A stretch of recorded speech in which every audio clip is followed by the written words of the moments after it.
Bonjour à tous, moi c'est Manu, j'espère que vous allez bien et je suis très heureux de vous retrouver aujourd'hui pour cette troisième et dernière session du WinDev Tech Tour 2024.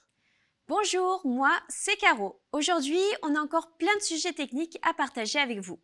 Éteignez vos téléphones et installez-vous confortablement. Salut, moi c'est Marc, et moi aussi je suis très content d'être avec vous cet après-midi. Et cet après-midi, il va y avoir du lourd. Ah bon, Jérôme est là? Allez, c'est parti.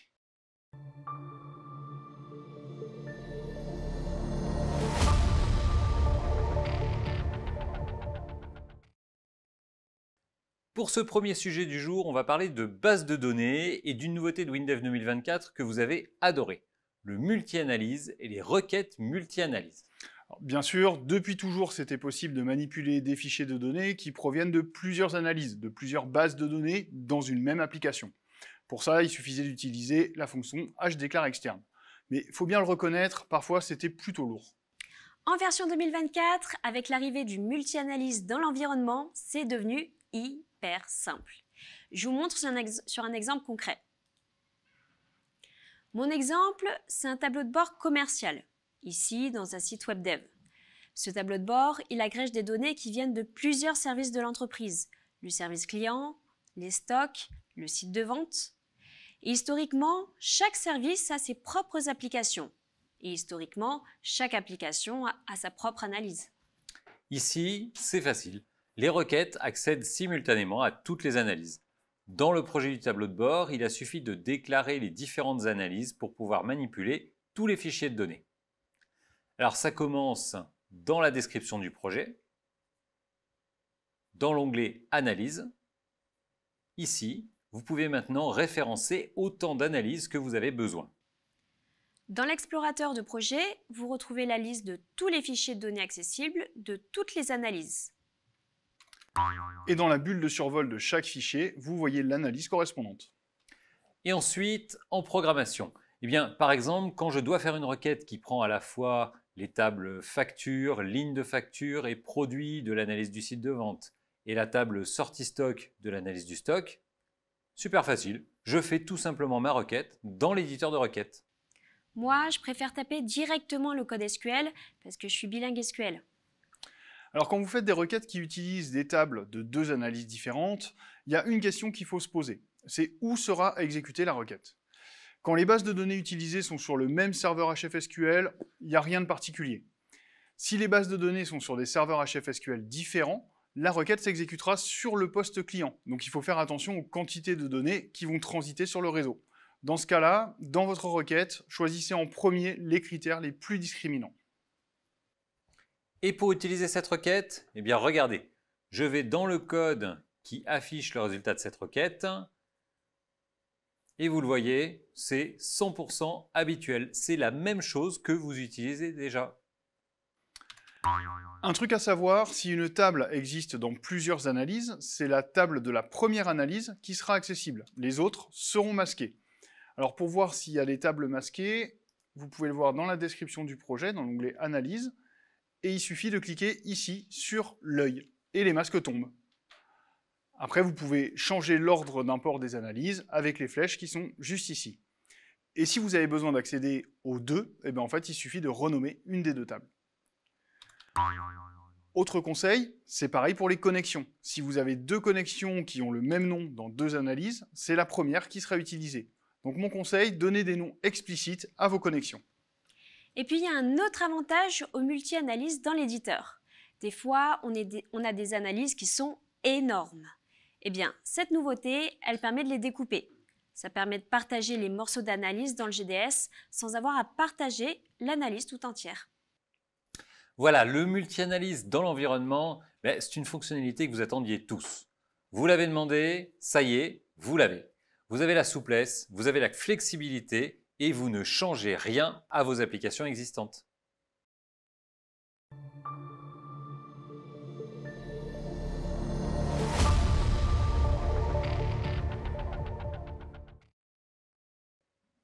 Dans ce sujet, on va vous montrer comment utiliser Tailwind CSS.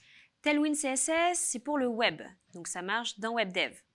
Tailwind CSS, c'est une bibliothèque de style CSS prédéfinie. Elle est très utilisée par les intégrateurs web et les infographistes. Cette bibliothèque, elle propose des centaines de styles CSS prédéfinis. Et ces styles unitaires, vous les combinez ensuite pour construire des styles complets. Alors, comment je fais pour utiliser les styles de design de Tailwind CSS dans mon projet WebDev? Bien, c'est facile. En ce moment, je travaille sur un site de e-commerce. J'ai développé 7 pages produits. Alors chez nous, le design il est défini par un web designer. Du coup, Thomas, notre web designer, il m'a indiqué quel style de Tailwind CSS je dois utiliser pour chaque champ de la page. Allez, pour l'exemple, je vous montre sur ce champ, le nom de l'article, ce libellé. Déjà, pour utiliser les styles de Tailwind CSS, il y a 2 choses à faire. En un, il faut activer Tailwind pour le projet. Donc pour ça, c'est dans la description du projet, dans l'onglet Avancé, vous cochez la case « Activer la génération de classe Tailwind CSS ». Et en deux, il faut ajouter les styles Tailwind qu'on veut utiliser dans l'asset onglet du champ. Et pour ça, je vais utiliser une nouveauté de la version 2024, la nouvelle fenêtre d'édition de style qui permet de cumuler les styles CSS. Allez, allons-y. Alors ici, Thomas m'a dit d'utiliser 3 styles de Tailwind CSS qui s'appellent Text 3XL pour définir une police de grande taille, Font Bold pour définir qu'on veut du gras. Attends, il y a un L à XL. Donc Text 3XL. Voilà. Font Bold, donc ça c'est pour dire qu'on veut du gras. Voilà. Et Tracking Wide pour agrandir l'interlettrage. Alors il y a une chose à savoir, Tailwind CSS c'est pas visuel, vous devez connaître les noms des styles que vous voulez utiliser. Et vous voyez, au fur et à mesure que je saisis, le style du libellé se met à jour. Alors là c'est un exemple pour comprendre le principe.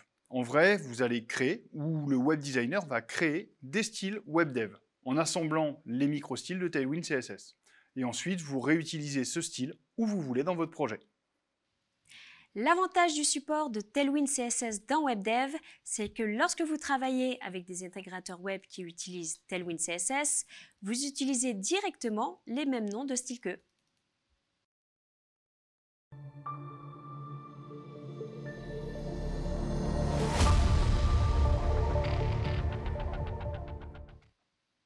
Qui, parmi vous qui nous regardez, n'a jamais eu un utilisateur qui lui dit « Mais je comprends pas, ça rame ». Lorsqu'il y a des ralentissements, comment faire pour les détecter et les corriger? Je vais vous montrer plein d'outils livrés en standard pour vous aider. Déjà, pour détecter, il y a plusieurs méthodes. La première, c'est le bon vieux mail du client. Quand je fais cette action, ça rame. Là au moins c'est clair, on sait qu'on doit regarder et on sait à peu près où regarder. Deuxième méthode, le robot de surveillance. Vous pouvez créer des contrôles personnalisés pour vérifier le temps que prend l'appel à un web service. Troisième méthode, la télémétrie. Dans la télémétrie, il y a aussi la liste des traitements les plus longs. Allez, je vous montre. Alors voilà le tableau de bord de la télémétrie de ce projet. Voilà. Je vais dans le widget traitements les plus longs. Et là, je vois que dans ce projet, le clic sur le bouton actualiser a pris en moyenne 8 secondes. C'est long, il faut que j'aille voir pourquoi. Alors, un petit aparté sur la télémétrie. Pour activer la télémétrie, c'est dans la description du projet, dans l'onglet télémétrie, et vous indiquez ici votre serveur de télémétrie. Alors, le serveur de télémétrie, 2 options. Soit vous le gérez vous-même, soit chez PCS Cloud. Ensuite, vos applications vont envoyer les données collectées au serveur de télémétrie et vous recevrez un rapport mensuel. Bon, la télémétrie, elle m'a indiqué que le clic sur le bouton « Actualiser » était long. Eh bien tiens, maintenant, on va aller voir ce qui se passe. J'ouvre la fenêtre qui contient le bouton. Alors, pour analyser les performances d'une application, dans WinDev, vous disposez de plusieurs outils complémentaires. Alors, dans un premier temps, pour trouver un ralentissement, je vous conseille d'utiliser l'analyseur de performance. L'analyseur de performance, il peut être déclenché de 3 manières différentes en fonction de votre besoin. Première manière, vous activez l'analyseur de performance juste avant de faire Go. Donc pour ça, c'est dans le ruban, dans le volet Projet, vous déroulez Analyseur de performance. Et là, vous choisissez Analyser les performances. Donc WinDev lance le test de votre application avec l'analyseur de performance activé. Ça, c'est très pratique si vous ne savez pas exactement quel traitement ralentit votre application. Et quand vous arrêtez le test, vous voyez le résultat. Deuxième possibilité, si vous connaissez le traitement qui ralentit, il y a des solutions plus précises, toujours avec l'analyseur de performance. Déjà, vous pouvez encadrer votre traitement ou même un bloc de code que vous soupçonnez avec les fonctions analyseur début et analyseur fin, comme ici. Et si je ne peux pas modifier le code pour ajouter ces deux fonctions? Pourquoi tu ne pourrais pas modifier le code? Si je suis en débogage distant par exemple, je ne peux pas modifier l'appli sur le poste du client. Ah oui, c'est vrai. Eh bien, dans ce cas-là, tu peux utiliser une nouveauté de la version 2024, les points d'arrêt de performance. Regarde, il suffit de poser un point d'arrêt. Ensuite, tu fais clic droit dessus, analyseur de performance, et tu choisis démarrer l'analyse de performance. Ensuite, tu poses un second point d'arrêt à la fin du bloc que tu veux analyser. Et pareil, clic droit, analyseur de performance, arrêter l'analyse. Ok, donc ces trois manières de faire, elles lancent l'analyseur de performance. Et ensuite? Ensuite, il faut analyser. L'analyseur de performance, il génère un fichier WPF. Et ce fichier WPF, il suffit de l'ouvrir dans WinDev. Je vais vous en montrer un. Hop, voilà. Donc là, j'ai un fichier WPF. Je le drop directement dans WinDev et j'ai plus qu'à analyser. Alors, le premier onglet, c'est les 10 traitements les plus consommateurs en temps. Le deuxième onglet, c'est la cartographie des temps pris par les traitements. C'est comme le premier, mais en plus visuel. Le troisième onglet, c'est le plus technique, mais généralement c'est le plus intéressant. C'est le détail des performances. Cet onglet, il détaille tous les événements, les appels de procédure, les fonctions WLangage qui ont été exécutées. Pour chaque ligne, il y a deux informations importantes, le temps interne et le nombre d'appels. Alors le temps interne, c'est le temps qu'a pris la procédure sans tenir compte des appels de fonction et des appels de procédure à l'intérieur. Donc en fait, c'est le temps qu'a mis votre code pour s'exécuter. Alors ça, c'est la première chose à regarder. Si vous voyez un temps anormalement long, c'est peut-être que l'algo utilisé n'est pas optimal. Le nombre d'appels, c'est le second levier sur lequel vous pouvez influer pour optimiser. Par exemple, une procédure qui prend 100 millisecondes et qui est exécutée 100 fois, ça fait 10 secondes. Alors parfois, juste en regardant le nombre d'appels, on peut voir qu'on a fait un traitement dans une boucle alors qu'un seul appel suffirait. Tout ce qu'on vient de voir, c'est déjà sacrément balèze.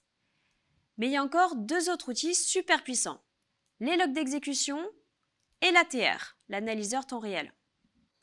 Alors les logs d'exécution, vous les activez en production, directement sur l'exécutable, soit avec la fonction WLangage dbg ActiveLog, soit avec un fichier de configuration, un fichier .wx. Je vous laisse regarder dans l'aide comment on s'en sert. Je vous montre à quoi ça ressemble un log d'exécution. Donc j'ouvre le log d'exécution du projet en cours et je commence par le journal des appels.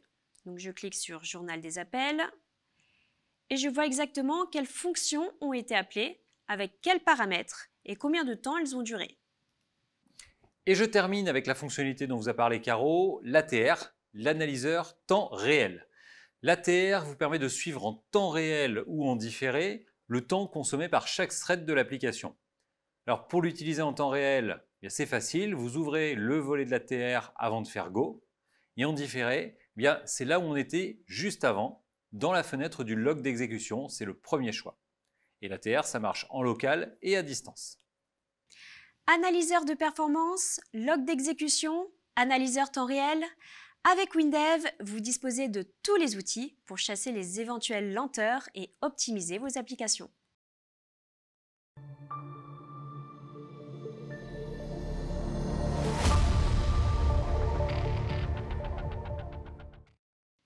Pour designer vos UI, WinDev vous offre deux possibilités, le positionnement au pixel ou le positionnement fluide. Alors quand vous faites du positionnement au pixel, vous placez vos champs précisément dans la fenêtre. Et puis quand la fenêtre est redimensionnable, vous définissez des ancrages pour gérer les petits changements de taille et des agencements pour les grands changements de taille. Quand vous faites du positionnement fluide, vous placez vos champs dans une ou plusieurs flexbox, vous définissez les règles de positionnement et c'est le champ Flexbox qui calcule automatiquement la mise en page de la fenêtre. La Flexbox, c'est un concept qui vient du web au départ. D'ailleurs, vous l'utilisez déjà dans WebDev. Et vous en bénéficiez maintenant également dans WinDev et dans WinDev Mobile, grâce au champ Flexbox. Dans ce sujet, on va détailler l'utilisation des Flexbox. Regardez cette fenêtre. C'est une fenêtre de recherche multicritères dans une CRM. J'ai tous les champs de recherche de base, et moi je veux rechercher un client pro. Donc je coche la case professionnel dans les filtres en haut, et regardez en bas, des champs supplémentaires sont alors proposés. Raison sociale, sirène, sirette, numéro de TVA. Et vous l'avez vu, les autres champs se sont déplacés. Et pour ça, j'ai rien codé. La mise en page est automatique grâce au champ Flexbox. Alors, comment on fait ça avec WinDev? C'est facile. Je vous montre dans WinDev, mais en fait c'est pareil avec WinDev Mobile et WebDev. Regardez, tous les champs de saisie du formulaire, pour qu'ils se réorganisent, je les ai mis dans un champ Flexbox. C'est le cadre bleu que vous voyez juste ici. Tiens, on va regarder un peu en détail la description de ce champ Flexbox. Alors, dans l'onglet Général, je retrouve tous les champs que j'ai placés dans la Flexbox. Dans l'onglet Détail, ce sont les paramètres que la Flexbox va utiliser pour positionner les champs. Alors, en premier, il y a l'orientation. Ici, c'est en ligne. Alors, vous disposez de deux types de Flexbox, en ligne, comme ici, ou en colonne. Alors, en ligne, ça veut dire que chaque fois que vous allez ajouter un champ dans la Flexbox, il va essayer de se positionner à la fin de la ligne en cours. Et s'il n'y a plus assez de place, il passe à la ligne suivante. En colonne, ça va remplir une colonne avant de passer à la colonne suivante. Alors, vous pouvez aussi indiquer que vous souhaitez aucun retour à la ligne. Dans ce cas, l'ajout de champ va juste créer un ascenseur si ça déborde. Ensuite, il y a l'alignement horizontal. À gauche, au centre, à droite. Bon, de toute façon, c'est super facile. Vous le voyez, il y a des petits dessins pour vous guider. En tout, dans cette fenêtre, vous disposez de plus de 8000 combinaisons possibles. En programmation, pour faire apparaître ou disparaître les champs contenus dans la Flexbox, c'est super facile. Vous modifiez juste la propriété visible. Et avant même de programmer, regardez en édition. Regardez le champ sirette, ici, à côté du tibia. Je le supprime. Regardez les autres champs. Ils se recalent automatiquement. CTRL Z, le sirette revient et les autres champs se recalent aussi. Et en programmation, si je fais sirette.pointVisible égale faux, ça fait la même chose. Vous imaginez tout le code que vous économisez avec ça? Avec le champ Flexbox, vos UI sont fluides, dynamiques, sensuelles, modernes, puissantes et réactives.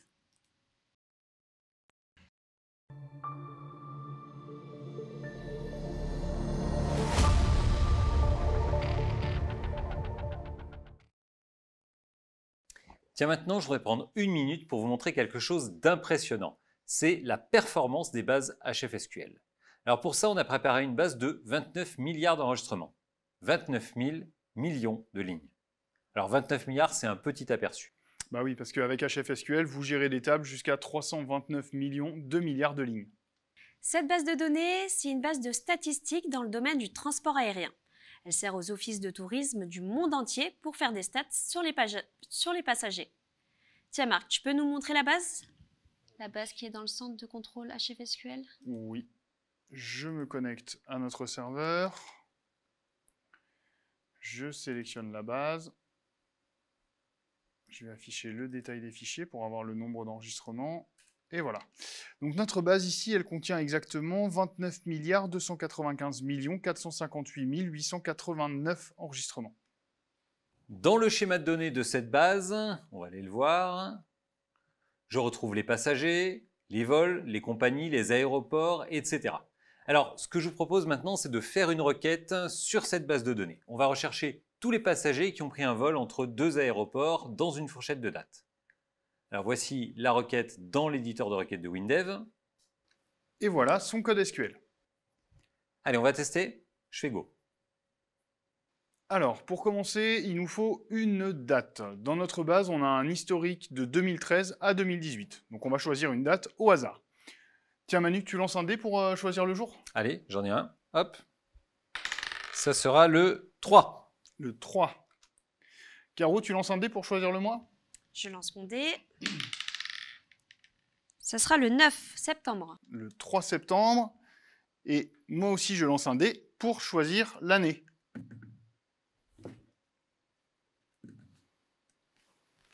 Allez, 2017. Alors, on peut avoir des statistiques sur de 1 à 7 jours. Ici, moi, je veux 7 jours. Alors ensuite, les aéroports. Alors comme Marc, il est très très fort en géographie, on lui a préparé un petit jeu. Regardez, j'ai des cartes avec tous les pays du monde, il y a leur drapeau. Caro va tirer une carte au hasard et on prendra la capitale de ce pays comme aéroport de départ. Allez, attention, hop. Allez, on va voir s'il est fort. Voilà, et ça fait beaucoup de pays. Hein. Vas-y Caro, c'est à toi. Je tire la carte, je veux... Allez, celle-là. Celle-là, vas-y. Ah, facile. Allemagne, Berlin.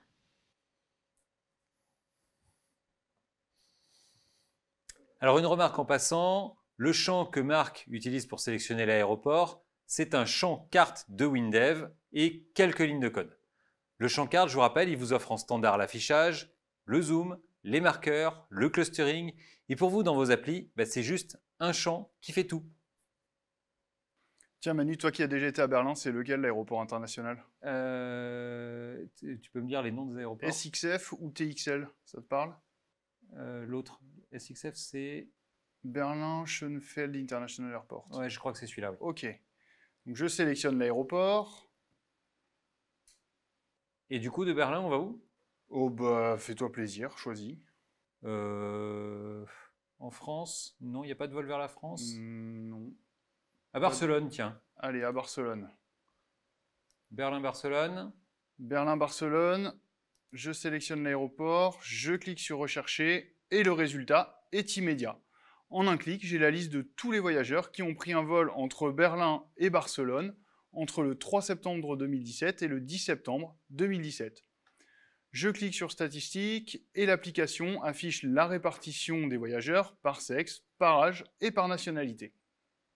29 milliards d'enregistrements, 29 milliards de lignes, c'est-à-dire 29 000 millions de lignes. Résultat immédiat. C'est ça, HFSQL. Vous venez de le voir, vous l'avez compris, HFSQL, c'est une base extrêmement performante au service de vos applications, au service de vos utilisateurs, de vos clients. Et je vous le rappelle, HFSQL est librement redistribuable avec vos sites et vos applications Windows, Linux, Mac, Android, iOS. HFSQL, c'est vraiment la base de données idéale. Et HFSQL existe en version locale, client-serveur, cluster et dans le cloud. Et en plus, tous les fichiers HFSQL sont binairement compatibles sur toutes les plateformes. Elle est pas belle la vie?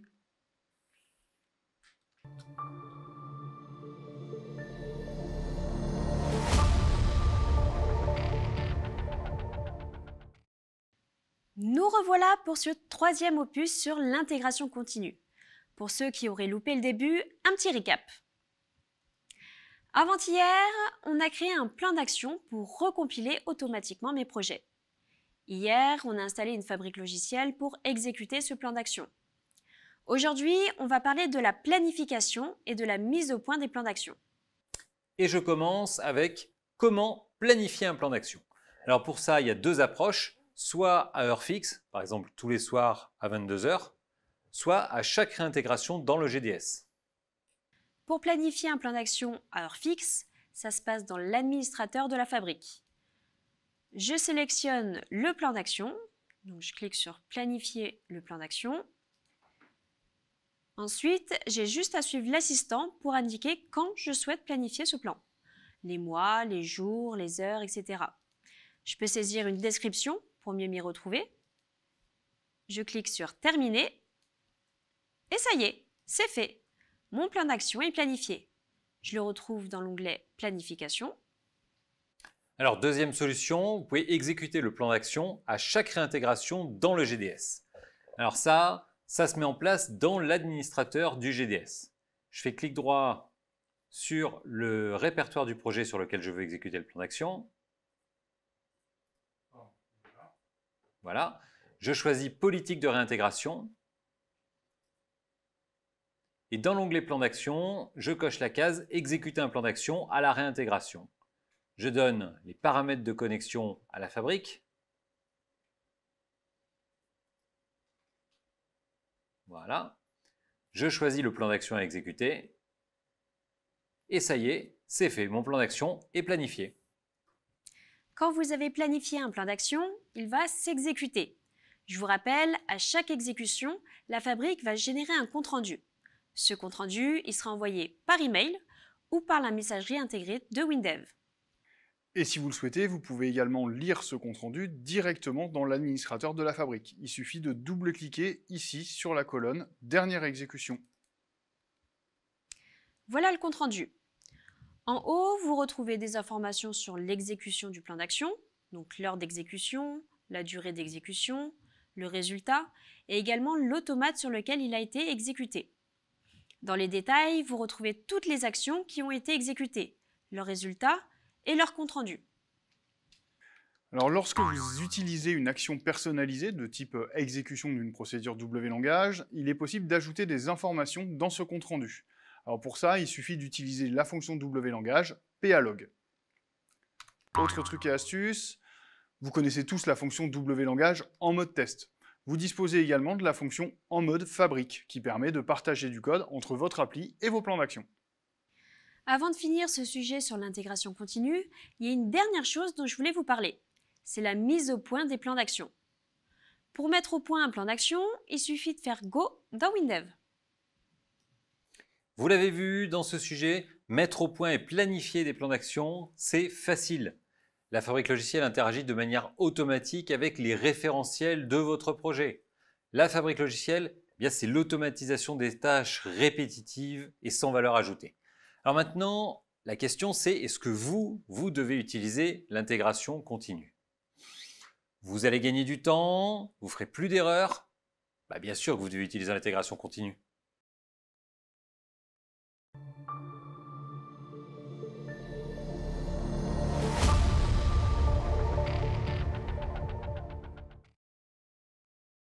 Vous qui utilisez déjà WinDev, WebDev et WinDev Mobile, vous le savez, le design d'UI, c'est le point fort de la suite WinDev. Dans ce sujet, je vous présente 6 de mes nouveautés d'UI préférées de la version 2024. La première nouveauté, celle que je préfère, c'est la création de mes propres gabarits.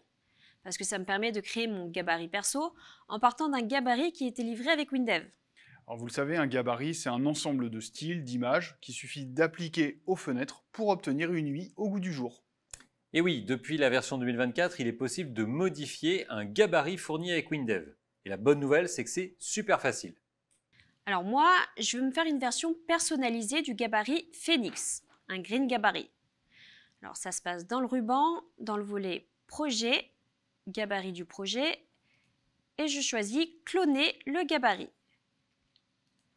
Là, je sélectionne le gabarit Phoenix, je donne un nom à mon nouveau gabarit, donc Phoenix Green.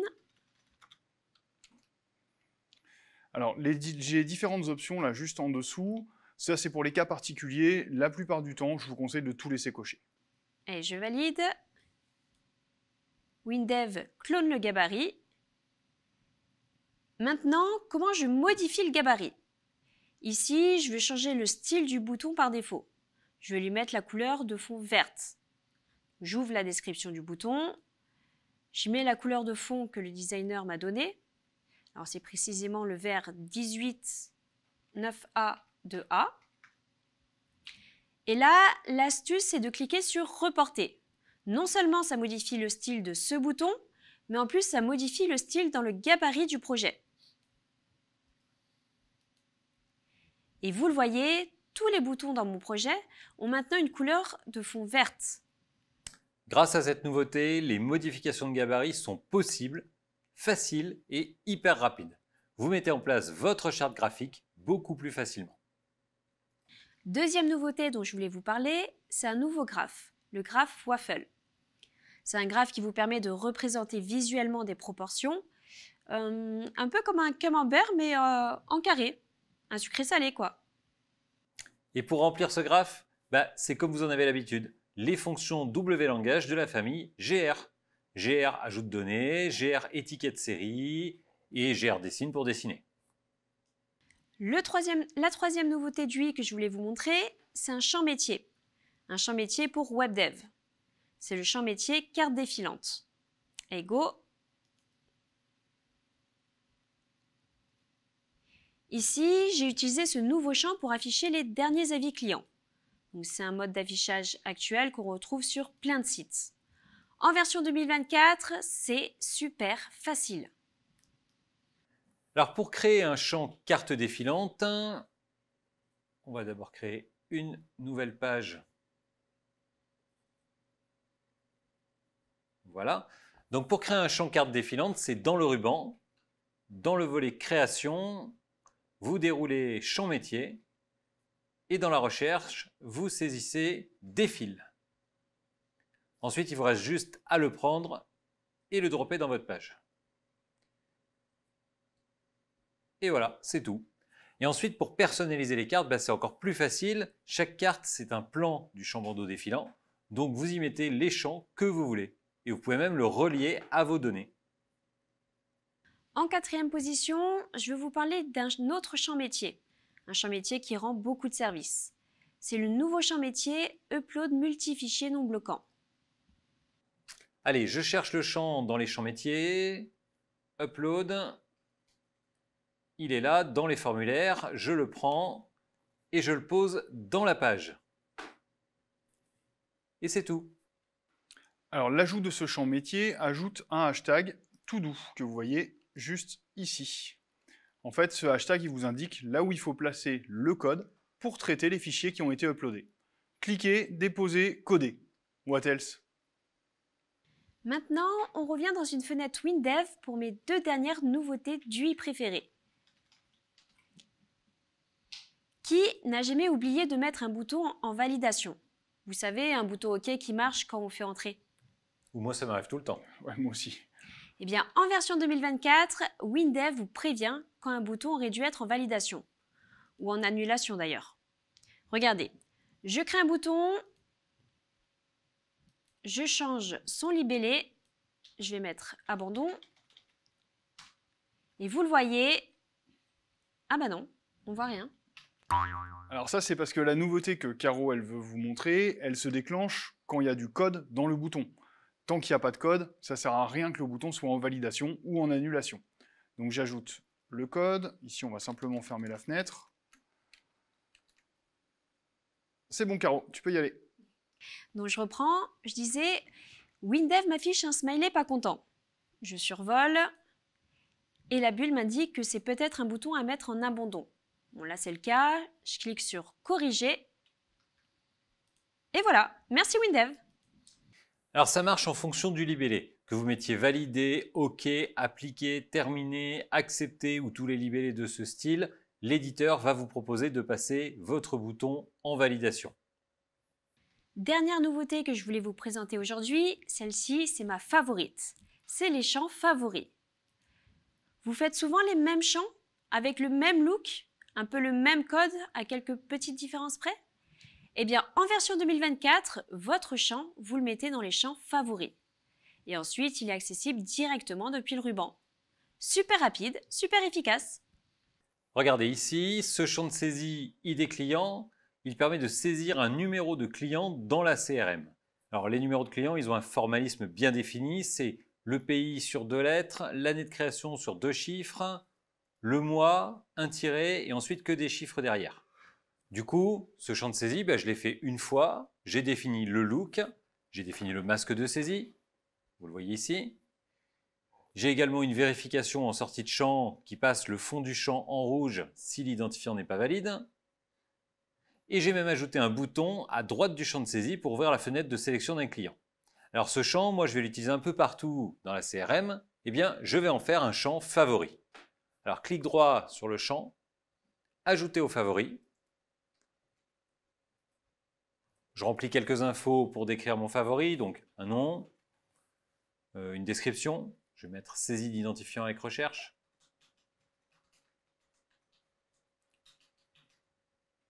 Les deux combos, ensuite, elles permettent de choisir les types de champs dans lesquels mon champ favori sera proposé. Donc, champ de saisie, moi, ça me va. Je peux même en saisir un autre. Les catégories et les mots-clés en dessous, vous vous en doutez, c'est pour faciliter les recherches. Je valide. Et c'est tout. Mon champ est maintenant un champ favori. Et pour l'utiliser, allez, je vous montre. Dans le ruban, je déroule champ favori et mon champ favori apparaît. Alors comme j'ai indiqué aussi que c'était un champ de saisie, je le retrouve aussi directement dans les champs de saisie, ici.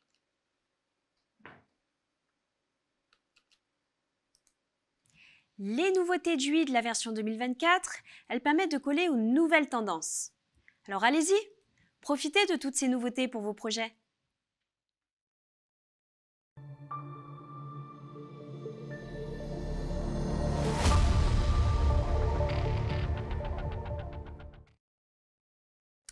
Et maintenant, un sujet qui concerne toutes les entreprises françaises qui facturent en France.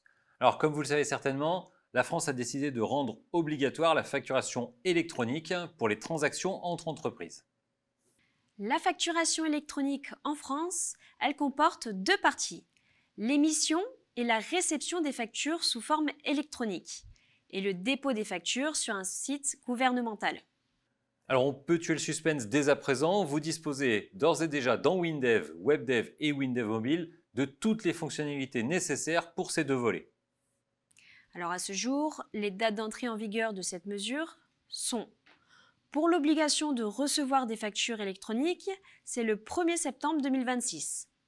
Pour l'obligation d'émettre, le 1er septembre 2026 ou 2027, selon la taille de l'entreprise.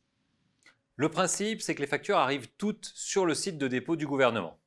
Et pour y arriver, il y a deux chemins. Soit le dépôt se fait directement sur le portail du gouvernement, soit via une plateforme de dématérialisation partenaire, une PDP dans le jargon, qui aura été accréditée par l'administration fiscale. Et c'est elle qui se chargera de déposer les factures sur le site du gouvernement. Alors pour le dépôt direct, le principe est le même que le principe qui existe aujourd'hui avec Chorus Pro, une API ou un flux EDI. Pour les partenaires, on verra quand il y en aura. La facturation électronique va concerner l'ensemble des opérations réalisées entre entreprises établies en France et assujetties à la TVA. Au sens de cette loi, c'est quoi une facture électronique? Eh bien, c'est une facture qui doit respecter un des formats électroniques normés, facture X, UBL ou CII, comporter certaines mentions obligatoires d'une facture sous un format donné et être transmise au portail du gouvernement. Alors en quoi WinDev va vous aider à mettre en place cette facturation électronique? Eh bien, vous avez d'ores et déjà à votre disposition toutes les fonctionnalités nécessaires pour générer et transmettre des factures électroniques qui respectent les contraintes de cette nouvelle loi. Il y a deux points importants. En un, la génération de la facture elle-même. Alors, une facture électronique, c'est un PDF à un format spécifique, le format FactureX. Alors pour faire simple, c'est un PDF à la norme A3 qui contient à la fois la facture lisible par un humain et une pièce jointe au format XML qui décrit les éléments de la facture. Donc ici, A3, ça n'a rien à voir avec le format du papier. Générer des PDF à la norme A3 avec WinDev, c'est facile. À la génération de la facture en PDF, vous utilisez la fonction wlangage iParamètre PDF avec la constante IPDF A3B pour spécifier la norme. Ensuite, la pièce jointe au format XML qui décrit les éléments de la facture, vous la générez aussi facilement avec les fonctions de la famille XML. Vous utilisez ensuite la fonction iAjoute pièce jointe pour attacher le document XML au PDF. Et enfin, vous utilisez la fonction PDF signe pour signer le PDF. En deux, la transmission des factures sur le portail du gouvernement. Ce portail, il expose un web service REST avec une authentification au hôte. La description de ce web service, il est accessible au format OpenAPI sur le site officiel PIST. PIST, ça veut dire plateforme d'intermédiation des services pour la transformation de l'État. La consommation de web service REST, vous le savez, c'est super facile en WLangage avec l'import automatique des descriptions OpenAPI et aussi avec la fonction REST envoi. La sécurité des web services est assurée par une authentification au hôte. Alors hôte avec WinDev, c'est facile. il suffit d'utiliser la fonction wlangage auto-identifie. Avec WinDev, WebDev et WinDev Mobile, vous avez tout pour la future facturation électronique.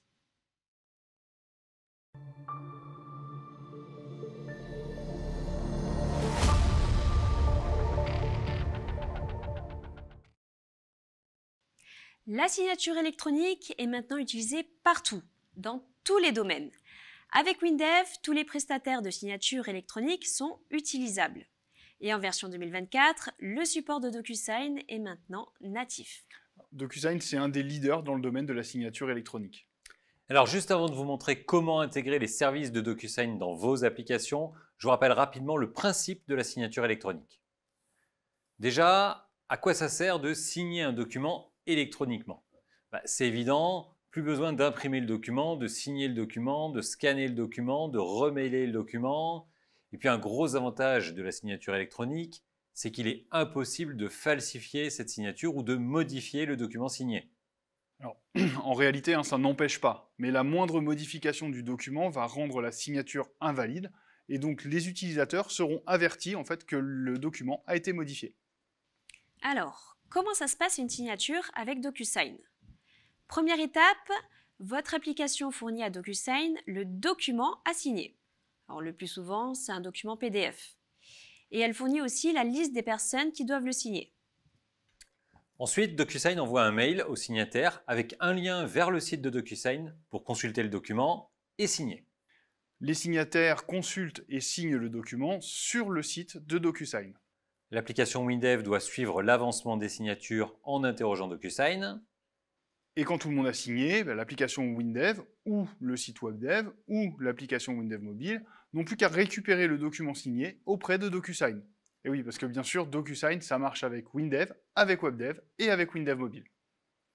La signature électronique, elle est basée sur un tiers de confiance. Ce tiers de confiance, il assure la véracité de la signature. DocuSign, en l'occurrence, c'est un tiers de confiance. Alors il faut savoir qu'il y a 3 niveaux de signature électronique.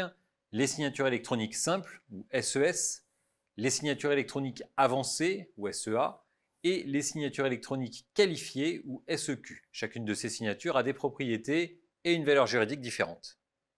SES, signature électronique simple, c'est dans le PDF coller une image de la signature manuscrite de la personne.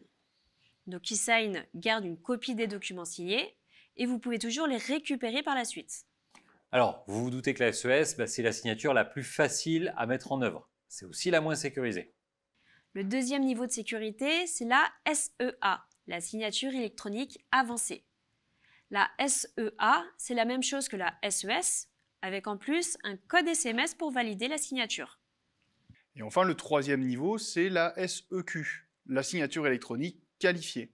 Alors là, la validation de la signature, elle se fait par vérification du passeport du signataire, et également une vérification faciale depuis le smartphone du signataire.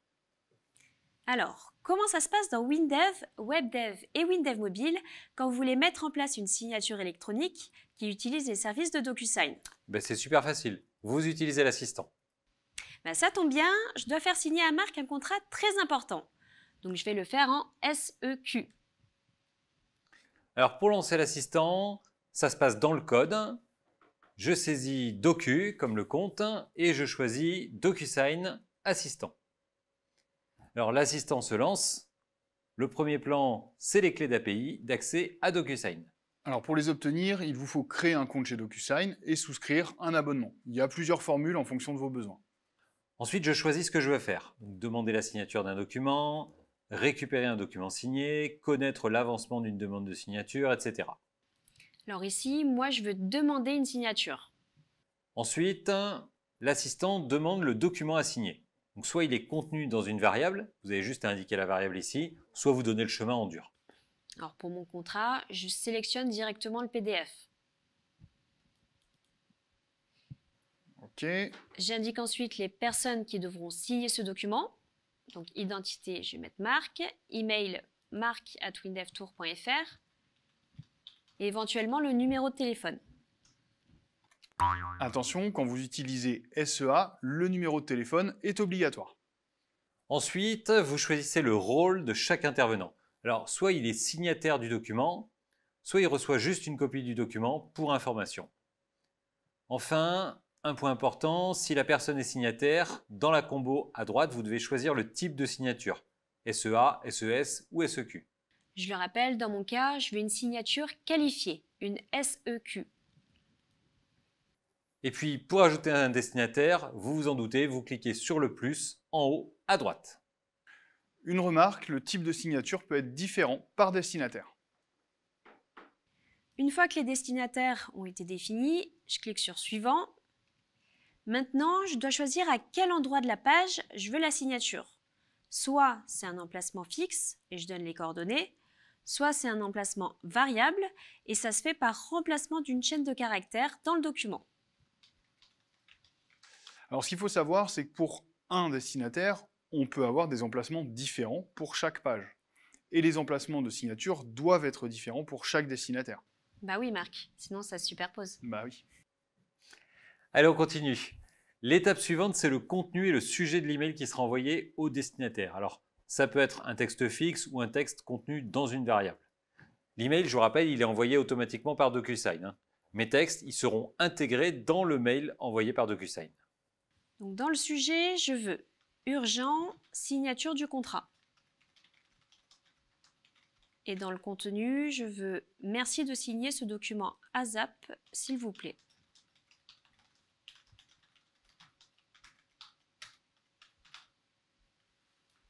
Et voilà, c'est la fin. L'assistant m'affiche le code qu'il va générer.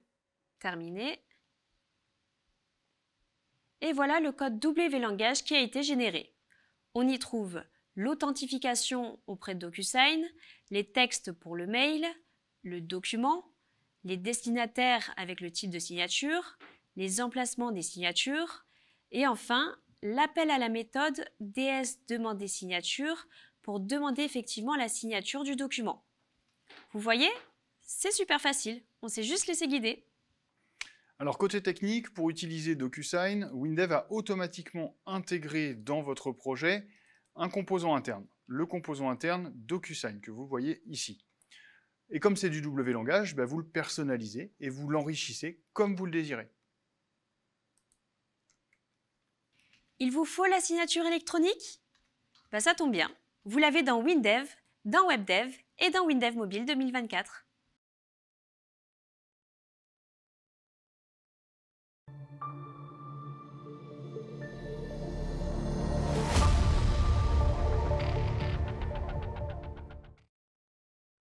Nouveau sujet, on va vous montrer une super astuce de confidentialité pour vos applis mobiles. Bon, là on vous montre sur un téléphone, mais ça marche pareil sur une tablette. Regardez, je lance cette application sur mon téléphone. Alors c'est une application pour un directeur d'hypermarché. Elle affiche un tableau de bord du magasin, donc je retrouve le chiffre d'affaires du jour, des statistiques, le nombre de passages en caisse, etc. Des données sensibles donc. Eh bien regardez, lorsque je tourne le téléphone, les données sensibles sont automatiquement floutées. Et quand je refais le geste, eh bien j'ai de nouveau accès aux informations. Allez, je vous le refais pour bien voir. Je tourne, l'écran se floute, je tourne, hop, je retrouve les données. Alors, comment on fait ça avec WinDev Mobile ? Bien, vous allez voir, c'est très facile. Je passe dans l'environnement, hop, et je vous montre. Pour suivre l'inclinaison du téléphone et déclencher le floutage, c'est dans le traitement d'ouverture de la fenêtre. Donc, j'ai utilisé la fonction WLangage capteur détecte changement orientation. Cette fonction, elle attend 4 paramètres. Le premier, c'est une callback qui sera appelée quand Android ou iOS détectera un changement. Le deuxième paramètre, c'est l'axe de rotation à surveiller. Alors il faut savoir qu'il y a 3 axes, pitch, roll et azimut. Dans notre exemple, on veut suivre la rotation sur l'axe qui s'appelle pitch. Donc on tourne autour de cet axe en fait quand on incline le téléphone, le mobile sur le côté. Le troisième paramètre, c'est la fréquence de la surveillance. Donc à quelle fréquence le système d'exploitation va appeler ma callback. Donc je laisse la valeur par défaut. Il y a 3 modes, normal, rapide et jeu. Le mode jeu, c'est hyper rapide. Et enfin, le dernier paramètre, c'est un seuil de déclenchement. De combien de degrés l'utilisateur doit incliner son téléphone pour que la callback soit appelée. Alors ça vous sert à rendre la détection plus ou moins sensible. Moi, je suis un grand sensible, donc j'ai mis 90 degrés. Donc en fait, ça veut dire qu'il faudra faire un mouvement de plus de 90 degrés pour que le système appelle la callback. Et quand elle est appelée, la callback, elle reçoit en paramètre les valeurs d'inclinaison sur les 3 axes. Et c'est avec ces infos en fait, que la procédure décide de flouter ou pas. Capteur détecte changement orientation. Imaginez tout ce que vous pouvez faire dans vos applis avec cette unique fonction W-langage. Des capteurs de chute pour personnes âgées, pour les motards, pour tout ce qui tombe régulièrement. Des cartes du ciel en réalité augmentée. L'utilisateur lève le nez avec son téléphone, l'application affiche les constellations ou la position des satellites. Et puis là, on a utilisé le gyroscope. Vous pouvez aussi utiliser la caméra ou le détecteur de proximité pour déclencher automatiquement des actions dans vos applis. Et voilà, dans ce sujet, vous avez vu que mettre en place un traitement en réponse à un mouvement, c'est très facile en Windev Mobile.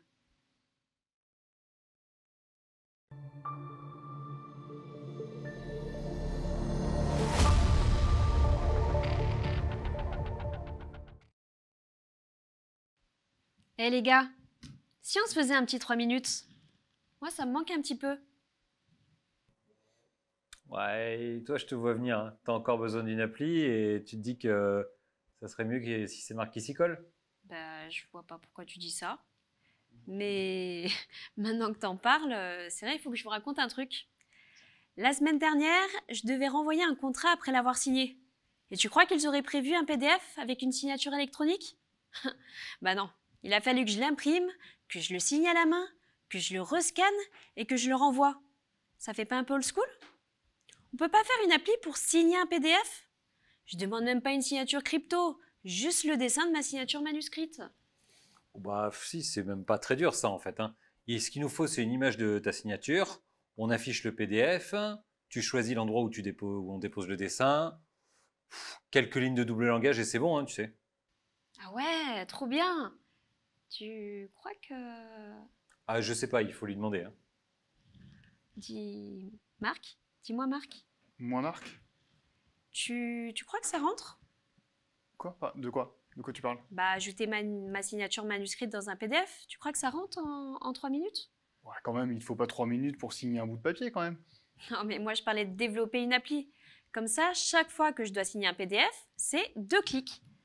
Bah, je sais pas, t'as une image de ta signature? Ah oui, ça c'est facile, j'ai déjà préparé. Tu peux le retrouver, c'est dans le répertoire C'est carreau. Ah oui, carrément. Ok.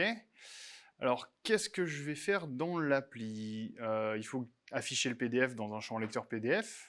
Bon, ça, ok. Ensuite, tu vas cliquer où tu veux insérer ta signature. Récupérer donc les coordonnées où tu as cliqué. Ensuite, je récupère l'image de la signature. Et puis, tant qu'on y est, j'insère la date hein, dans la signature. C'est mieux. Ensuite, il faut insérer l'image dans le PDF. Il ne reste plus qu'à sauver le résultat dans le PDF. 3 minutes, ouais, avec Windev, je pense que je peux. Allez, et ben, je te laisse lancer Windev. Tu me dis quand tu es prêt? Je suis prêt. T'es prêt. Alors attention. Ton chrono, c'est bon? Je vais le lancer quand tu vas dire top. Ok. Attention. 3, 2, 1. Top, c'est parti. Je crée un projet. C'est une application Windows. J'utilise le gabarit Cobalt parce que moi, j'aime le métal. Yeah! Je lui donne un nom, je l'appelle Il suffira d'un signe. Et terminé. Je crée une fenêtre, je l'appelle signe. Dedans, il me faut un champ lecteur de PDF. Donc ce champ, je le prends dans les champs bureautiques. On fera la signature au double clic. Donc dans le code du lecteur de PDF, j'affiche les traitements optionnels. Je cherche double et j'ajoute le traitement double clic. Voilà, maintenant le code. Le code, c'est i est une image égale décharge image de c carreau signature.png.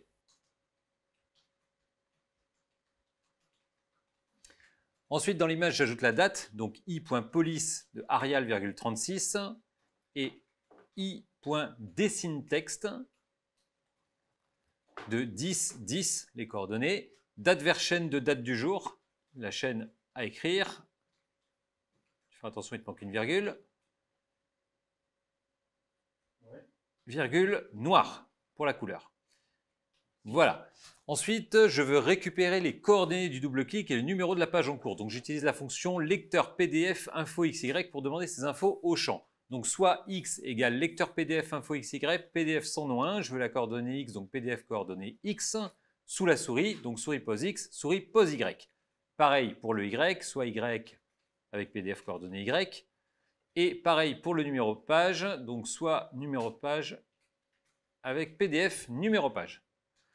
Voilà, ensuite j'ouvre le document pour insérer la signature. Mon PDF est un PDF document égale PDF ouvre de mon champ PDF chemin fichier. Non, il n'y a pas de micro. Point chemin fichier, ok. J'ajoute la signature, PDF ajoute image, mon PDF.page crochet, crochet num page, virgule i, mon image, virgule x, virgule y, les coordonnées. Attends. Tac, non, tac, Une page. virgule, I, virgule, x, alors x, y, les coordonnées. Je veux une signature de 50 par 30 mm, donc 50, 30, et en homothétique étendue, donc DR homothétique étendue.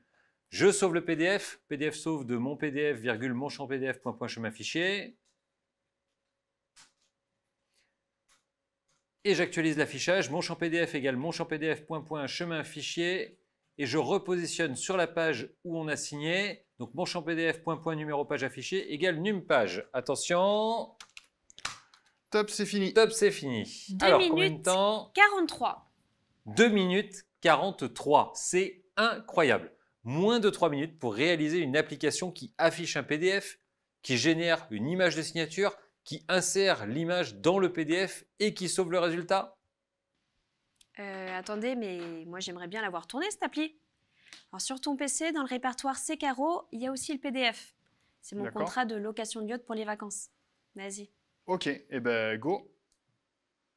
Je choisis la première fenêtre. Alors le PDF, c'est contrat yacht.pdf. Ok. Tu veux signer où? Ben, on va la mettre en bas de la dernière page, c'est mieux. En bas de la dernière page, ici, je double-clique en bas de la page.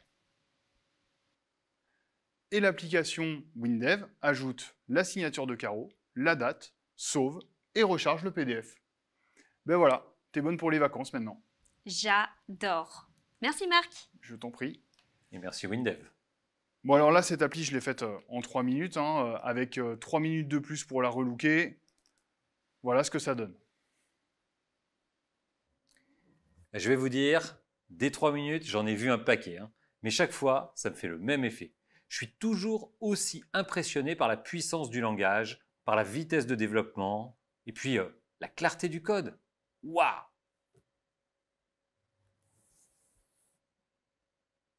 Et voilà, cette édition du WinDev Tech Tour 2024 est terminée. On a été ravis de vous avoir avec nous pour ces 3 workshops. Je vous remercie d'avoir été aussi nombreux à nous suivre. Une bonne nouvelle, pour ceux qui ne sont pas encore à jour en version 2024, le tarif promotionnel a été prolongé de quelques jours, jusqu'au 15 avril. C'est votre dernière chance d'en profiter. Un conseil, foncez! Et si vous avez des questions techniques sur ce WinDev Tech Tour, vous pouvez nous envoyer un mail à l'adresse windevtour@pcsoft.fr. Alors pour vous qui êtes inscrits à ce WinDev Tech Tour, surveillez votre boîte mail. On va très vite vous envoyer un mail avec le code source des exemples qui ont été présentés. Et pour vous qui êtes abonnés à la LST, eh bien vous retrouverez dans la LST 136 le code source et 70 pages d'articles techniques pour approfondir tout ce qu'on a vu ensemble. Et maintenant, il est temps pour nous de vous laisser à vos développements en version 2024. Je suis sûr que vous avez pris plein d'idées pendant ces 3 jours et que vous allez en faire profiter vos applications. Merci à toutes et à tous pour votre participation et votre attention. Et à très bientôt. Merci à tous et à bientôt. Merci à tous, bon développement. Et moi aussi, je vous dis à très bientôt parce que cette année 2024, elle va être très riche en annonces et en nouveautés.